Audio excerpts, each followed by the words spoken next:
Being a lawn and homeowner can be difficult and stressful, and the last thing you want to worry about is your lawn. Can't have anyone freak out there, okay? So I've come up with the 5 things that I wish I knew as a first-time homeowner and a first-time lawn owner. Let's go.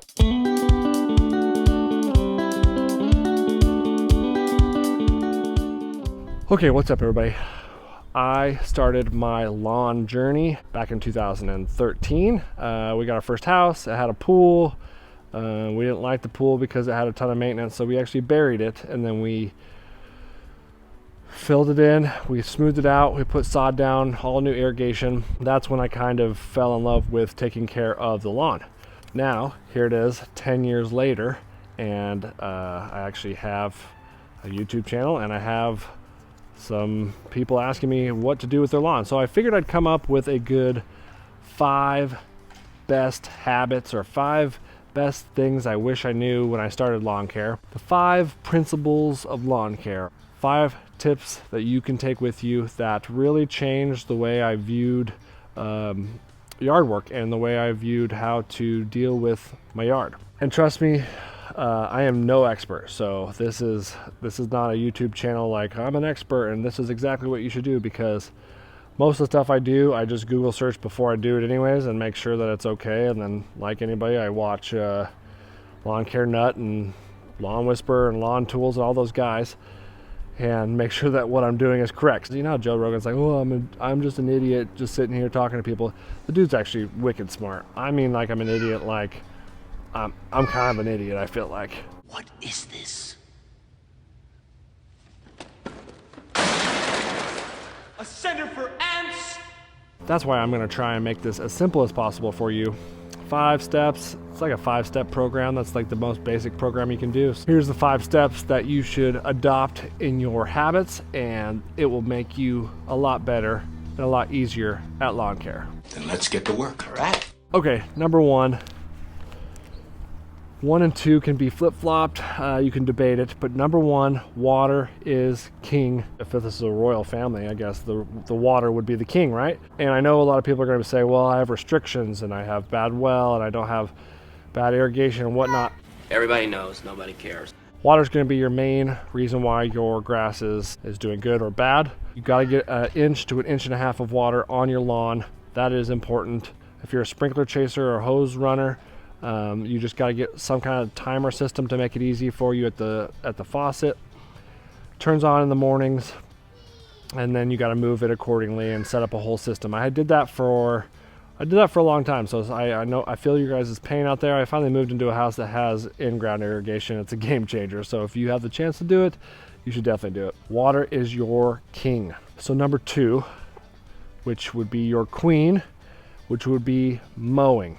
And like I said before, it can be flip-flop, so water, mowing, and debatable, because I know that there's a lot of water restrictions out there. If you're trying to mow like once a week, maybe once every other week, and you're waiting for your grass to get super tall, we've all heard the 1/3 rule, you're breaking it, and that's going to stress out your grass the most. I always emphasize to the people who ask, try and mow twice a week.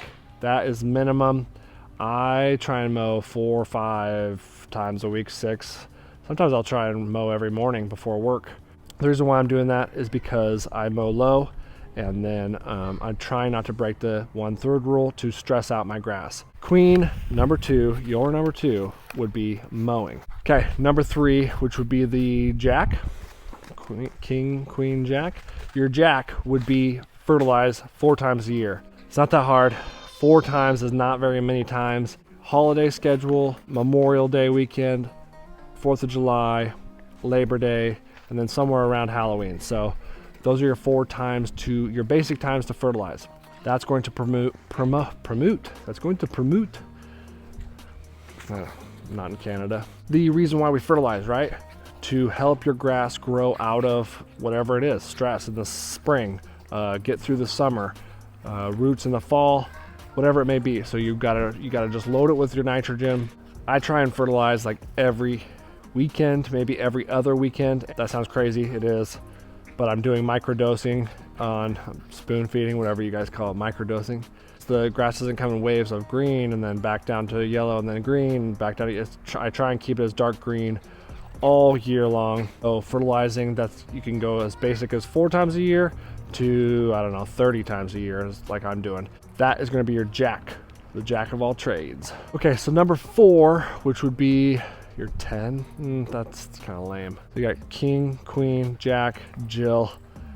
Number 4, your Jill, would be elite grass seed. And that sounds weird, and I didn't believe that at first, but last year I completely started from scratch and I got this down to bare dirt, and then I actually ended up getting elite grass seed. This is the 365 Kentucky bluegrass in the back, Jacqueline seed, midnight Kentucky bluegrass in the front. The reason why I say elite, because the cheapo, like the cheap stuff over the counter at your big box stores is going to be could be filled with weed seeds, as well as not as tested for drought or fungus. It just doesn't grow as well as elite grass seed. Since switching over to elite grass seed, it has made it complete game changer. I used to have red thread like crazy. I used to have a lot of hot spots in the yard, and then with this new elite grass seed, it's been awesome, and it's a huge difference, and I definitely recommend it as my step 4 elite grass seed. Number 5, your last step would be, what would be Jack, Jill, the royal family, Jack, Queen, King. Be like Harry, you know, who moved to Canada. It's like everybody remembers who he is, but still not like that important to the royal family. Okay, let's just call it Harry. He's redheaded stepchild too. Okay, so your number 5, speaking of redheaded child, number 5, spot spraying weeds mixed in with insect control. The Scott's green bottle that you get at Home Depot is ready to go with the wand and everything, and it works great. I really do like it, and I think that it's great for first-time home owners, and I mean I use it too, so it's not for first timers, it's for whoever needs to spot spray weeds in their lawn. The center has to be at least 3 times bigger than this. Insects will ruin your lawn. It will kill your lawn as fast as you could say army worms or grubs. So that's why I have those 2 mixed in, is the weed control mixed with the insecticide.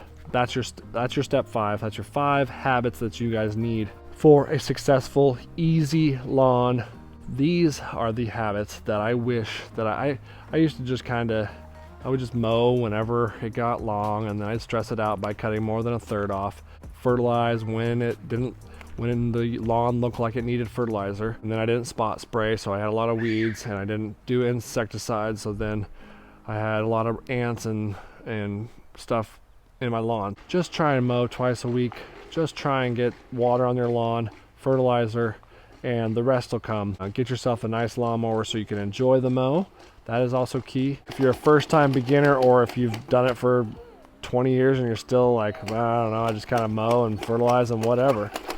Comment below, tell me what your guys' favorite step or the easiest thing that you guys do are in the lawn. 4th of July is coming up, and so that is one of the holidays, like I mentioned, for fertilizer. So I'm going to show you guys what I'm using this year for summer fertilizer, coming up in my next video for July 4th. Thanks for watching.